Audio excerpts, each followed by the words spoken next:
like another round. Why don't I'll recognize Senator Shaheen. Excuse me. Thank you, Mr. Chairman.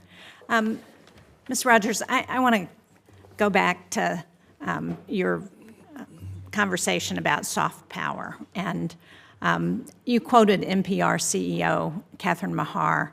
I'm a big fan of NPR. I think it does wonderful work. I think you neglected to provide the context for that quote. It was actually at the Atlantic Council's 360 Open Summit, which was a conference about tackling foreign disinformation, where Maher, who was not at that time the CEO of NPR, she was the CEO of Wikimedia. She discussed efforts to push back against disinformation, and her direct quote in response to the question of how to address foreign disinformation was, and I'm quoting, "The number one challenge that we see is, of course, the First Amendment in the United States. It is a robust protection of rights, and that is a protection of rights both for platforms, which I actually think is very important that platforms have those rights to be able to regulate what kind of content they want on their sites." She then said, "This makes it a little tricky to address some of the real challenges of where bad information comes from." So I just think it's important to correct the record on that issue. But I also want to ask you about the role of the State Department and the role that you would assume, if confirmed, to address interagency coordination on disinformation. And I share your belief that it's a critical tool of our soft power. And I also agree with you about American access and innovation. I think when people have a chance to partner with the United States versus partnering with China, they're going to choose America every time.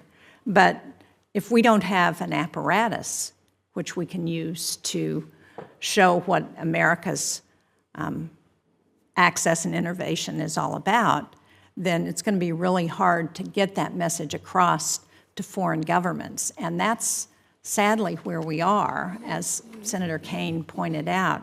The dismantling of the U.S. Agency for Global Media, of the Global Engagement Center at the State Department, put us at a disadvantage when it comes to foreign governments. We had a hearing in this committee at the beginning of the year where the experts testified that China is spending over $1 billion, billion with a B, a year on disinformation and misinformation campaigns across the world. And we no longer have an apparatus to address that. You also, your role is historically, the Undersecretary for Public Diplomacy and Public Affairs has represented the Secretary of State on the International Broadcasting Advisory Board, which I know you're familiar with. That's been a body that's been committed to protecting the editorial independence of U.S. Agency for Global Media networks and entities. So if we don't have that apparatus, how do you address that soft power need that I think we have in the United States to let the rest of the world know why it's important to partner with us? Thank you, Senator, for that question and for supplementing the record regarding the purported challenge posed by the First Amendment to countering disinformation. I just want to make clear the First Amendment shouldn't be a challenge to countering disinformation. And I draw here on the erudition of Justice Brandeis, who told us that. I didn't understand her to say that it was a challenge to countering disinformation. I think that the term was biggest challenge. It's a robust protection of rights that makes it that as we're thinking about addressing disinformation, we have to do it within the context of the First Amendment. Absolutely, Senator, and if confirmed, that will be my approach.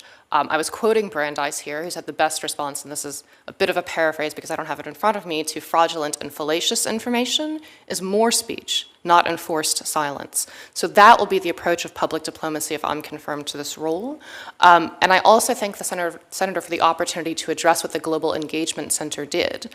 The Global Engagement Center did foster interagency coordination, and that was good. And if I'm confirmed, I'll do that. And the global... But that's my question, really, and I'm sorry to interrupt, but how will you do it if it's been dismantled? How will you do it if we no longer have Radio Free Asia, Radio Marti, the infrastructure to get out information to combat our adversaries?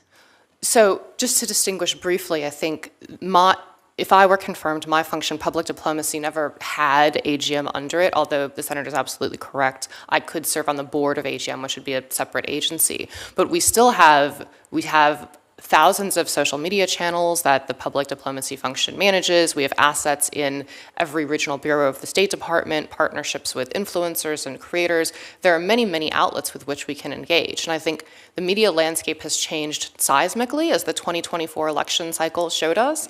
2 hours on a podcast might reach more people than a week of appearances on legacy marquee media cable shows. So I just think we need to be agile and creative.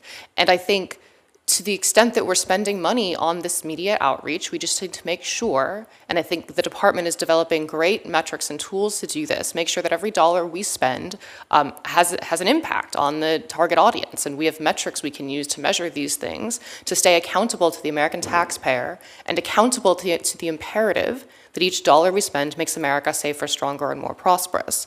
And the fact that the Global Engagement Center engaged with other agencies, that was great, and I'll engage with other agencies. I don't need the GEC to do that. The fact that the Global Engagement Center purported to address foreign propaganda and lies, that was meritorious, and I don't need the Global Engagement Center to do that. With the Global Well, you need an Engagement apparatus Center, to do that, though, and in fact, your role did have the Global Engagement Center and all of public diplomacy under it. So I appreciate your intent, and I agree with that. I think it shows a tremendous amount of naivete to think that we can do that without having an apparatus to actually get the information out there. Thank you, Mr. Chairman. I'd like to return to Mexico. Mr. Donato, the current U.S.-Mexico security cooperation is guided by the bicentennial framework